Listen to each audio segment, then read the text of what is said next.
구독, 좋아요. 예, 2부 바로 시작하겠습니다. 이준우 대변인 나오셨습니다. 어서 오십시오. 네, 반갑습니다. 이준우입니다. 예, 우선 좀 이해운 문제 좀 짧게 짧게 다뤄보고 다른 네. 주제로 한번 좀 네. 넘어가 보죠. 자, 이해운이 28일 만에 결국 이재명이 지명처를 했습니다. 작년 네. 말에 이해운 후보자 지명을 공개적으로 밝힌 이후에 28일 만에 이해운이 작년 말부터 올 초까지만 하더라도 한 천당에 간 기분이었을까요?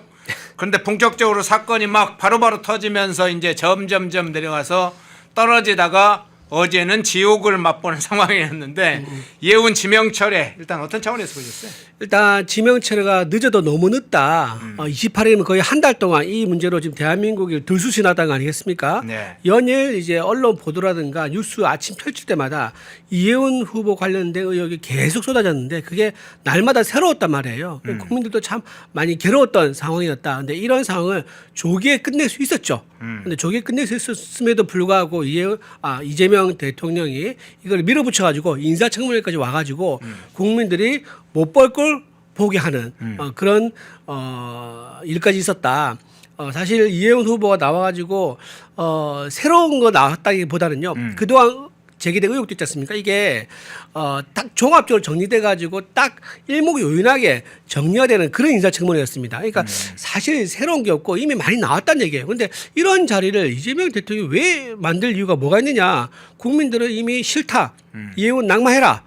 그런 여론이 압도적이지 않습니까? 각종 여론조사에서 이해운 지명 철회된다라는 그런 여론조사가 압도적으로 나왔음에도 불구하고 이걸 밀어붙였단 말이에요. 그래서 그 결과가 결국은 뭐 새로운 거 없잖아요. 밀어붙였다가 여론이 너무 안 좋아지니까는 결국 이틀 만에 지명을 철회했는데 이런 수고를 덜 필요가 있었느냐? 그러니까 국정 운영에 공백만 생기고 에너지만 낭비하고 국민들 여론만 더 안 좋아지는 그런 이제 일이었다라고 생각이 좀 들고 무엇보다도 이재명 대통령의 인사 검증 실패 이게 낱낱이 드러났다 이렇게 봅니다. 예. 자, 여야 모두 다 질타를 했습니다. 특히 인사위 청문회에서는 국민의힘 야당은 물론이고 여당도 질타하는 장면이 나왔는데 여당이 집중적으로 또 공격하는 이례적인 장면이 연출이 돼 있어요. 어떤 점에 좀 주목합니까? 아니 오랜만에 여야가 한 목소리를 내면서 이렇게 한 마음으로 인사청문회에 임하는 모습, 상임위 모습을 봐서 좀 이례적이긴 합니다. 어쨌든 예. 그만큼 이제 여야 할 것 없이 이해운 후보의 자격이 안 된다 이제 이런 부분이었었고요. 가장 이제 국민들한테 인사 검증할 때 역량이 되는 부분이 있습니다. 역량이 뭐냐? 보통 이제 부동산이라든가 입시 문제, 그다음에 채용 문제, 그다음에 군 복무 문제 이 네 가지가 보통 이제 국민의 영리를 건드린다고 그러는데 이게 지금 이해운 후보 같은 경우는 이 네 가지 다 들어있습니다. 이 지금 부동산 문제 같은 경우는 지금 원펜타스 그 이제 부양 가지고 늘려가지고 청약 점수를 74점으로 들어갔는데 알고 보니까는 위장 미혼 실제는 결혼했지만 결혼 안 한 것처럼 해가지고 그 점수를 맞췄던 거 아니겠습니까? 근데 실제로 그 아들이 결혼을 했으면 실제 진실 그대로 부양 가족에서 빠졌다 그러면은 69점으로 해가지고 원 펜타스 못 들어갔죠. 그런데 국민들이 가장 화가 나는 게 뭐냐면 이 원 펜타스 들어가지고 로또라고 부르는데 그 로또 금액 차이가 엄청나다는 거예요. 그 청약 됐을 때 36억을 주고 들어갔습니다. 근데 지금 거래가 거의 90억 정도라 그래요. 그러니까 50억 정도를 당첨되자마자 수익을 가져갔는데 이거 굉장히 장관으로서 고위공직자로서 말이 되느냐라는 그런 부분이 굉장히 국민들에게는 영리를 건드렸다 싶고요. 또 이제 아들 입시 부정이 또 이번에 나왔지 않습니까? 연세대학교에 갔는데 연세대학교 들어갈 때 이제 국위선양자라는 전형으로 들어갔다고 합니다. 네. 국위선양자 본인을 보통 국위선양자라고 하거든요.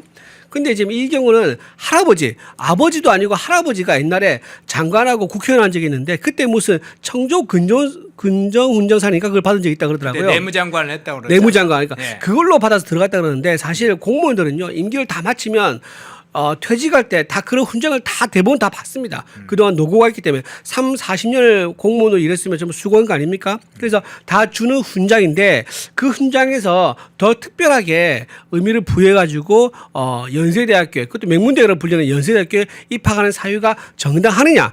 그래서 그 입학 사유가 과정이 좀 아버지 찬스, 아빠 찬스인 게 아니냐. 왜냐하면 그 아들이 들어갔을 때 연세대 경제학과인데 마침 그 연세대 경제학과의 교수가 자기 아빠였어요. 그리고 교무부의 부처장을 하고 있었는데 교무부가 뭐 하냐면 입학과 졸업, 학사 과정을 전체 컨트롤 타워 역할을 하거든요. 그러니까 입학할 때 자기 아들이 들어오는 것에 대해서 아버지가 몰랐을 리가 없고 그렇다 그러면 이 국위 선양자 여기에 대한 가점이라든가 또는 이제 서류 면접이라든가 이런 면접 점수라든가 이런 거에 대해서 아빠가 동료 교수한테 얘기해서 또는 이제 사무처 직원이 있죠. 교직원이 있죠. 교직원에 얘기해 가지고 특혜를 줘 가지고 입학시킨 거 아니냐라는 입시 부정도 나오고 있는 겁니다. 그리고 또 둘째하고 셋째도 오면 군 복무 문제가 있죠. 그렇죠. 그 집 근처에서 일했는데 그 전에는 사회복무요원으로 오더라도 이혜원 후보 집 근처에는 근무할 데가 없었어요. 근데 하필이면 둘째와 셋째가 사회복무요원으로 근무할 때 되니까 그때 딱 생기는 거예요. 그리고 몇 년 지나고 나니까 그러니까 아들이 제대하고 나니까 그게 또 없어져요. 자, 이런 식으로 된 것도 이것도 병역 비리 아니냐라는 얘기가 있는 거고요. 이렇게 또 마지막으로 이제 채용은 뭐냐면 이제 장남이 연구원에 이제 들어가는데 연구원 들어갈 때 그 연구원에 들어갈 때 낸 그 논문이 있습니다. 그 논문이 자기가 아버지가 제1 저자로 참여했던 논문이라고 그러더라고요. 그러니까 이게 논문 윤리 위반 아니냐. 아빠가 교신 저자로 했는데 아빠가 교수인데 그 밑에 있는 아들이 논문 써서 갔다? 그러면 사실상 아빠가 다 써준 거 아니냐. 왜냐하면 아빠는 전문가니까.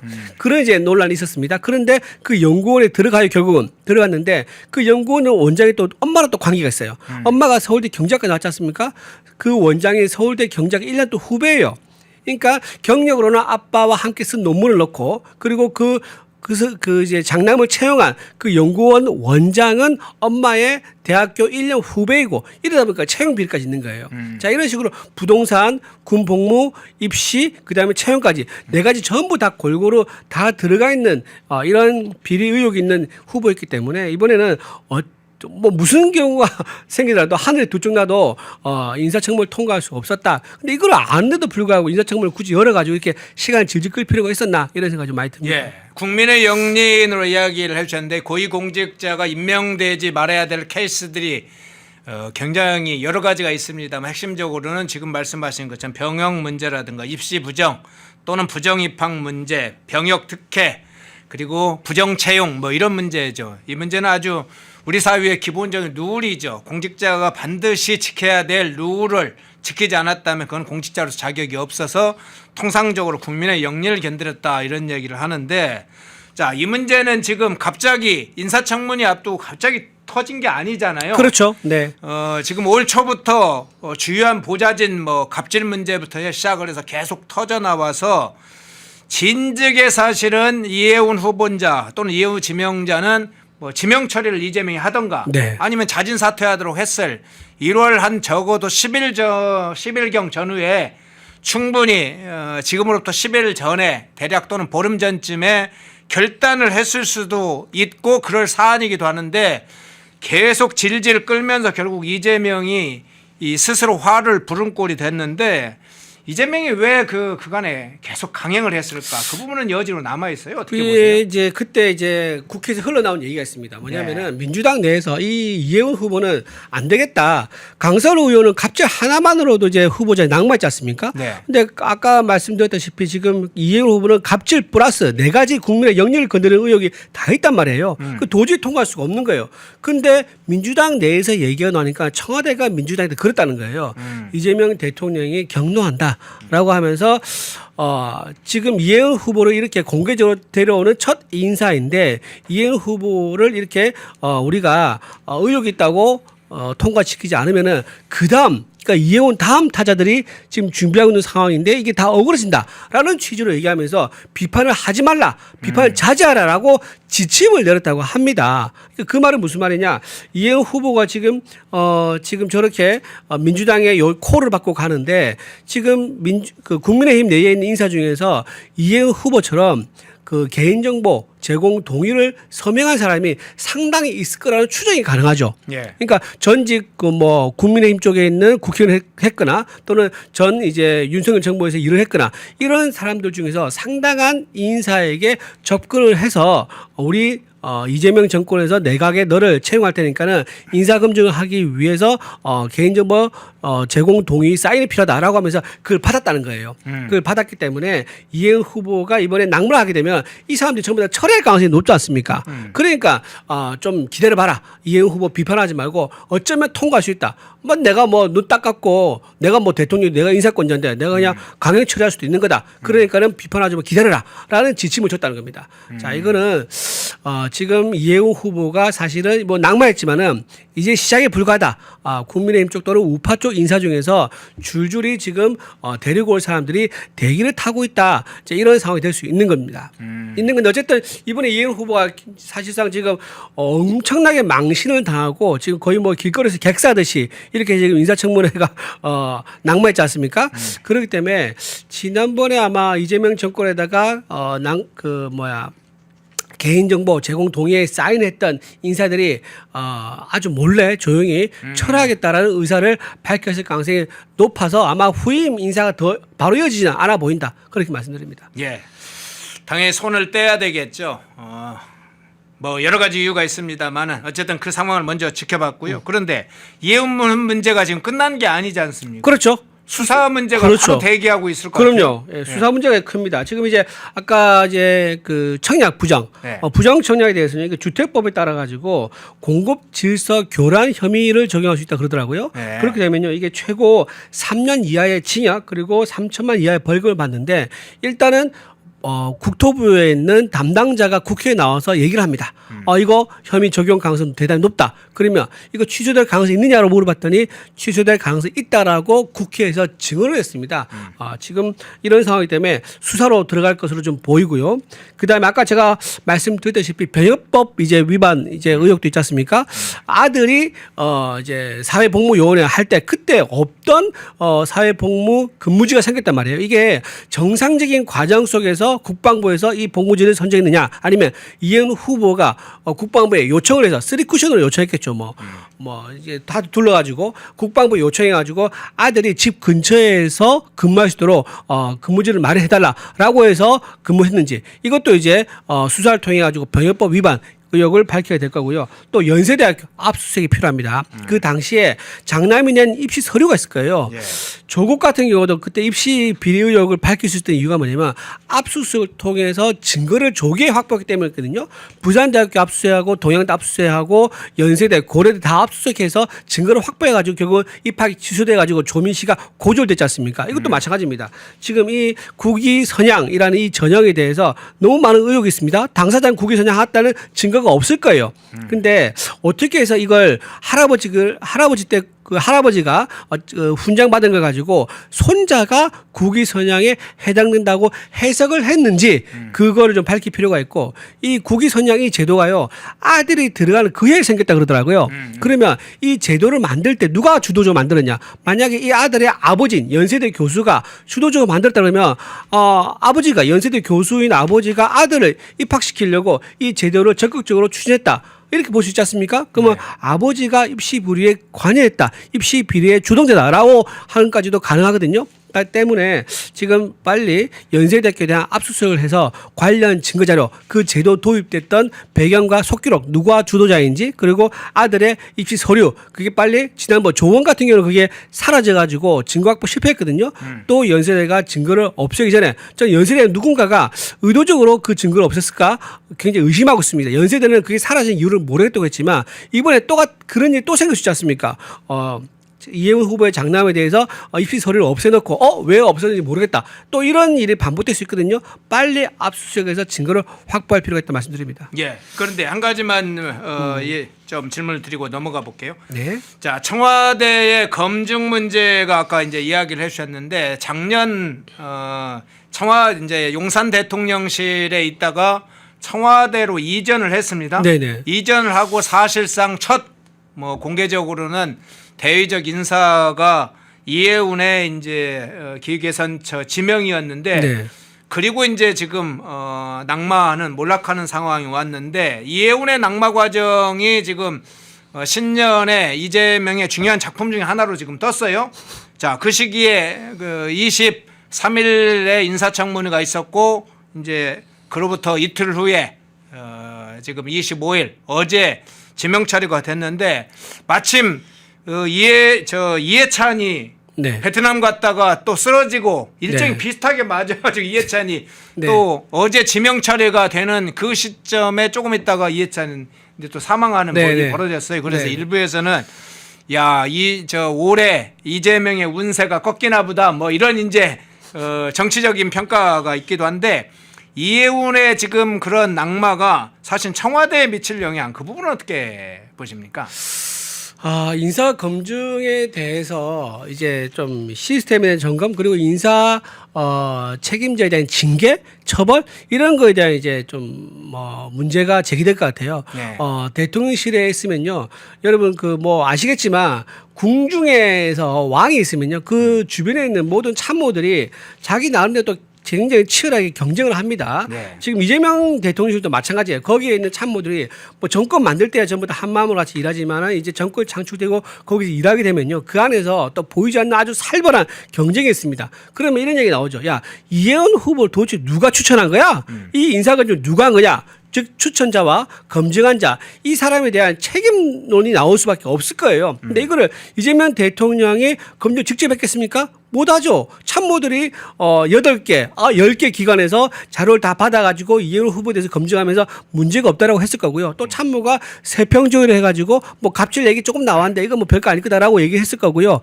그다음 부동산 같은 경우는 이거는 이제 아예 검증에서 놓쳤을 겁니다. 제 생각에는. 자, 이런 것들이 있을 건데 이거를 그냥 넘어갈 수는 없을 것이다. 왜냐? 다음 인사가 또 있거든요. 그러면 그렇게 한번 이혜원에 대한 검증을 인사를 실패한 직원들에게 또다시 다음 인사 검증을 맡긴다? 이것도 언제 또 시한폭탄 터지고 모르는 거죠. 그렇기 때문에 이 안에서는 아마 인사에 대한 검증 이제 실패 책임을 물을 것이고 추천자에 대해서도 아마 묻지 않을까 그런 생각이 좀 듭니다. 그리고 예. 이번에 전 개인적으로 좀 궁금한 게 김현지가 여기서 김현지 지금 부속실장이라고 그러는데 정말 부속실장 역할만 하면서 인사에 전혀 개입을 하지 않을까? 이혜원 후보 관련해서 김현지 부속실장이 개입해가지고 이재명 대통령에게 추천했다거나 또는 참모, 그러니까 청와대 용산에 있는 수석들 참모들에게 김현지 비서실장이 대통령의 뜻이라면서 이혜원 후보에 대한 추천 또는 인사검증을 드라이브를 걸지 않았을까라는 이제 의혹이 들기 때문에 김현지 이름이 대통령실에서 나오는가 안 나오는가 이것도 살펴봐야 된다고 생각이 듭니다. 예. 자, 주제를 바꿔보겠습니다. 지금 민주당 내분 사태이면서 조국 혁신당과의 합당 문제 지금 살펴보겠습니다. 정청래는 합당을 제안하고 팬클럽 어떤 모임에 지금 가 있었다가 이해찬 사망 소식을 듣고 부랴부랴 올라왔다는 소식도 언론에 나오던데, 자, 이 문제 한번 살펴볼게요.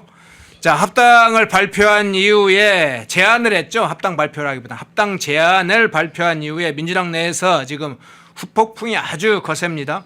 최고위원 3명이 아예 최고회의에 불참하는 일이 벌어졌고 민주당 의원 30여 명이 자기 이름을 걸고 정청래의 이 합당, 조국혁신당과의 합당 제안에 대해서 절차적, 내용적 측면을 둘 다 비판을 했는데 민주당사 앞에는 지금 민주당 당원들이 수백 명이 와서 연일 시위를 하고 있다. 우리 주말에도 막 수백 명이 와서 시위를 계속하고 있다고 지금 소식도 전해지고 있던데 민주당 내부 사태 어떻게 보세요? 아니, 이 추운 날씨에 제가 민주당 당사를 지나갈 일이 있습니다. 제가 네. 가는 동선이 있기 때문에.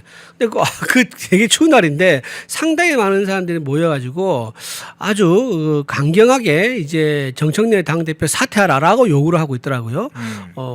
지금 이제 민주당의 모습을 단편적으로 보여주는 장면이라 생각이 들고 지금 최고위원도 지금 방금 사진 나오네요. 이현주 의원도 있고요. 지금 이제 강덕구, 황명선이요. 예, 황명선 이 세 분이 있는데 이 세 분이 같은 목소리를 내면서 정청래 당대표에 대해서 사실상 사퇴를 압박할 정도로 얘기하고 있는 거 아니야 싶은 생각이 들 정도로 이렇게 독단적인 당 운영에 대해서 우리는 용납할 수 없다라는 얘기 나왔습니다. 근데 저 세 분들이 기자회견 하기 전에 국회에서 돌던 얘기가 있었어요. 이거 문제 우리 자리 걸고 하자라는 얘기를 기자 이제 회견장에서 말할 수도 있다라고 하면서 우리 셋 다 자리 걸고 물러나겠다. 라고 하는 그런 입장을 낼 수도 있지 않느냐라는 얘기 나왔는데 근데 결국은 이제 그런 얘기는 안 나왔어요. 안 나왔는데 지금 이 세 분은 아주 친명이거든요. 친명 인사이기 때문에 이렇게 대통령실과 또는 당원과 논의 없이 정청래 당대표가 혼자 결정하고 혼자 저렇게 밀어붙이는 모습을 보인다 그러면 제가 보기에는 최고위원 3명이 사퇴하면서 정청래 지도부로 와해시키는 그런 극단적인 선택도 충분히 가능하다라는 생각이 좀 들고요. 지금 오늘도요. 사실은 민주당 내에서 여러 의원들 모여서 집단으로 성명서를 낼 예정이었다고 합니다. 근데 그게 아침에 좀 보류됐대요. 왜냐? 유해찬 전 총리가 베트남에서 사망했지 않습니까? 네. 지금 약간 이제 조문하는 그런 분위기가 돼버려 가지고 집단 성명을 내는 것이 일단 보류됐다라고 얘기하고요. 하지만 민주당 여전히 지금 정청래 당 대표에 대해서 굉장히 비판적인 목소리가 큽니다. 더민주 혁신회, 그러니까 이제 민주당에 있는 가장 큰 친면 세력이라고 할 수 있죠. 더민주 혁신회에서도 정청래 당 대표에 대해서 굉장히 비판적 입장을 취하고 있다. 다만 여기서 그러면 정청래 당 대표를 지지하는 세력이 누군가? 오늘 아침에 나왔죠. 바로 김어준 씨가 혼자 외롭게 정청래 당 대표에 대해서 힘을 실어주는 얘기를 하고 있는데 뭐 이거는 전당대회 때부터 김어준 씨가 정청래 당 대표를 밀었기 때문에 또 다시 한번 제가 보기에는 김어준이냐 이재명이냐 요 싸움이 이루어질 수 있는 그런 상황이 된 것 같다 그래 보입니다. 예, 자 조국혁신당도 어떤 태도를 취하는지 살펴봐야 되겠죠. 자 정청래가 합당 제안을 한 이후에 사태를 좀 관망하고 있는 것에 모습을 취하고 있어요. 지방선거에 출마한다는 조국. 자 그리고 조국혁신당은 또 자체 내부적으로 여러 가지 사태에 직면한 게 있죠. 원내 교섭단체도 아니니까 어떻게 이거 탈출구를 뭐 해야 될지. 그런데 조국혁신당은 민주당과 다른 또 DNA를 가지고 있다고 하지. 당원들도 쪼개지고 있지. 자 조국과 조국혁신당 여러 지금 상황상 눈치를 보고 있는 것 같아요. 뭐 당원들의 눈치도 보고 뭐 조국은 국민들이 어떤 입장을 갖고 있는지를 살펴보겠다고 또 눈치도 보는 상황이에요. 예. 자 눈치 당이 돼버렸는데 지금 조국당 또는 조국의 모습 어떻게 평가를 하세요? 그러니까 처음부터 좀 애정이 운명돼 있었죠. 애정도 운명이었죠. 지금 조국혁신당이 자력 갱생을 얘기하면서 조국혁신당을 창당을 했고 실제 12명의 비례의원들 내면서 진짜 자력 갱생 되는 거 아니야? 라고 얘기했었습니다. 그러면서 뭐라고 했느냐. 민주당에다가 아주 강한 어조로 교섭단체 기준을 낮춰달라. 현재 10명으로 돼 있는데 수명으로 돼 있는데 10명으로 낮춰달라. 그러면 조국 혁신당도 상임위 위원장 한 자리 할 수 있고요. 상임위에서 간사를 다 한 명씩 이제 둘 수가 있습니다. 그런 것을 요구했지만 민주당에서는 그걸 거절했었죠. 그런데 지금 정청래 당대표 입장에서는 조국 혁신당 왜 필요한가 한번 생각할 필요가 있습니다. 조국 혁신당 입장에서는요. 지금 민주당이 이중대라는 비판을 받는 것에 대해서 굉장히 스트레스 받고 있어요. 그러니까 이걸 벗어나기 위해서는 어떻게 되냐. 민주당과 대결 구도를 만들어가지고 우리는 민주당 이중대가 아니다. 우리 야당으로서 민주당에다가 쓴소리를 한다라는 것을 얘기하고 싶어요. 그러다 보니까 쌍특검에 대해서 좀 받아라라고 하는 입장을 낼 수밖에 없는 거예요. 그러니까 차별화, 선명화를 할 수밖에 없는데 이게 정청래 당대표 입장에서는 이게 부담스러운가 봐요. 그러니까 조국혁신당을 만약에 내가 품어가지고 안고 간다 그러면 적어도 내가 하는 이제 정책이라든가 어떤 입장이라든가 이런 것에 대해서 조국혁신당이 반대를 거의 안 하지 않겠느냐라는 그런 계산을 할 수밖에 없는 거죠. 자, 그런 식으로 해서 자기의 반대 목소리를 내는 조국혁신당을 주저앉히기 위해서 합당이 필요했다라고 보이고요. 또 하나 이제 우려가 되는 거 하나가 있습니다. 정청래 당대표는 그렇게 생각하지만 민주당에 있는 이번 선거에 출마하는 후보자 입장에서 한번 보자고요. 특히 호남하고 광주를 보면요. 지난번 총선 결과에 따르면은 비례대표 득표율이 가장 높았던 곳이 조국 혁신당입니다. 민주당이 아닙니다. 네. 민주당이 어떻게 되냐면요. 그때 지난 총선 때 민주당을 전북에서 37.6 조국 혁신당은 45.5 거의 뭐 7% 포인트 차이가 나고요. 전남에서는 민주당은 39.9 그다음에 조국혁신당은 44% 5% 포인트 차이 나고 광주에서는요 더 차이 납니다. 민주당은 36.2, 조국당이 47.7, 거의 9% 포인트가 차이가 나요. 그러니까 전남, 전북, 광주에서 조국혁신당이 다 압도적으로 민주당보다 더 높은 득표율을 차지했기 때문에 지금 민주당에서 이번에 지방선거 나오려는 후보들이 자기가 지금 돈을 들이면서 지방 이제 그 선거 후보자 운동을 하고 있을 거란 말이에요.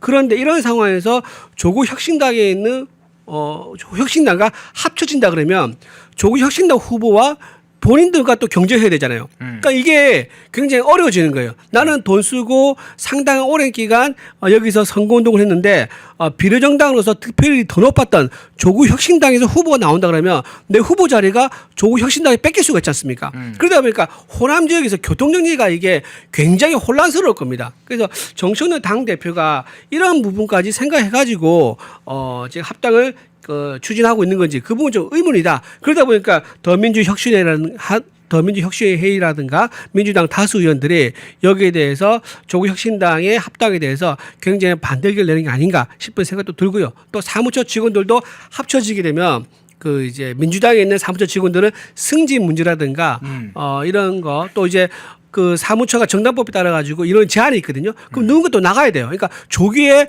퇴직을 해야 돼요. 명예퇴직이라든가 이런 것도 해야 될 수 있는 그런 문제가 있기 때문에 사무처 노조도 이걸 반기지 않고 있다 그러더라고요. 그러니까 이런 식으로 실제 민주당에 있는 의원들과 또 이번에 선거에 나오려는 분들과 민주당의 사무처 직원들이 조국 혁신당과의 합당을 반대하고 있기 때문에 정청래 당대표는 화두는 던졌지만 이걸 실현하기는 너무 많은 난관들이 있다. 저는 그렇게 보입니다. 야, 이 문제 한번 마지막 좀 질문을 드려야 네. 되겠네요. 시간이 이제 지금 꽉 차가지고요. 네네네. 자, 이 정청래와의 조국혁신당 합당 문제와 관련해서는 이재명이 사전에 제대로 알고 있었느냐, 얼마나 사전에 협의를 했느냐 하는 문제가 제기됐어요.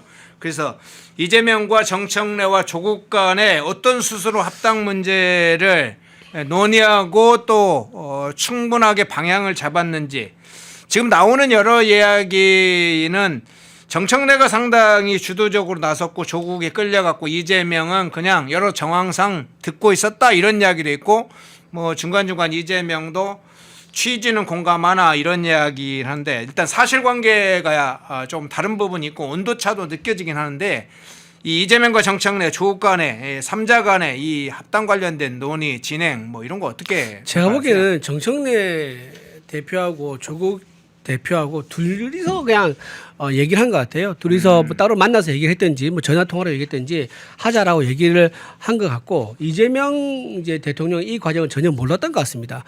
갑자기 이제 정청래 당 대표가 이 얘기를 꺼낸 것에 대해서 조국 혁신당은 그러니까 조국 대표는 이 얘기가 나올 걸 대충 알고 이제 최고위에서 입장을 밝히겠다라고 얘기하면서 딱히 놀라지 않는 것 같았어요. 근데 이제 대통령실은 이제 난리가 났죠. 강유정 대변인은 전혀 몰랐다 얘기하고 홍영표 정무수석은 입장을 내지 않다가 오후에 대충 돌아간 얘기는 알았다라고 얘기하거든요. 제가 보기에는 당정 갈등, 명청 갈등이 재점화되는 것을 일단 막기 위해서 대통령실에서 그래 알았다고 일단 해주자, 호흡을 맞춰주자라고 하면서 이 그 사태를 어떻게 될지는 그냥 관망하는 그런 입장이었던 것 같아요. 그런 입장이었기 때문에 정청래 당대표는 이번에 자기 원하는 대로 친문 세력인 조국 혁신당을 끌고 오지 않으면은 이재명 대통령의 개딸 세력과 싸우면 질 수 있다라는 생각을 하고 있기 때문에 이건 아주 어떻게 보면 비밀리에 조용히 할 수밖에 없었던 상황이 있었던 것 같습니다. 정청래 당대표는 친문 세력을 안고 이재명 대통령과 싸우겠다는 거고 거기에 대한 설계는 아마 뒤에서 김어준이 해준 것 같고요. 김어준은 또 친문 세력과 또 우호적인 관계 아니겠습니까? 그래서 저는 정청래 당대표가 이번에 그 당대표 연임을 하기 위한 그런 첫 번째 단추로 1인 1표제를 추진했고 두 번째 단추로 친문 세력을 품어가지고 이재명 대통령 한번 붙겠다라는 그런 구상 속에서 첫 번째, 두 번째 단추를 끼우고 있다. 그렇게 보입니다. 예. 자, 이해운 문제와 더불어 아울러서 자, 이 민주당 내부의 지금 분당 사태로 잘못하면 이어질 수 있는 합당이 아니라 내분이 아주 커질 수 있는 내분이 커지면 분당으로 갈 수도 있죠. 두 개 한쪽은 친문 문파로 갈 수 있고 명파 친명계로 갈 수도 있고 자 중요한 분기점에 집권 세력 내부가 지금 흔들리고 있습니다. 그 상황 좀 살펴봤습니다. 자 오늘 2부 우리 이준우 대변인이었습니다. 고맙습니다. 네, 고맙습니다. 펜앤마이크에서 추천하는 영상도 보고 가세요. 다른 영상도 즐기시려면 구독 버튼을 꼭 눌러주세요.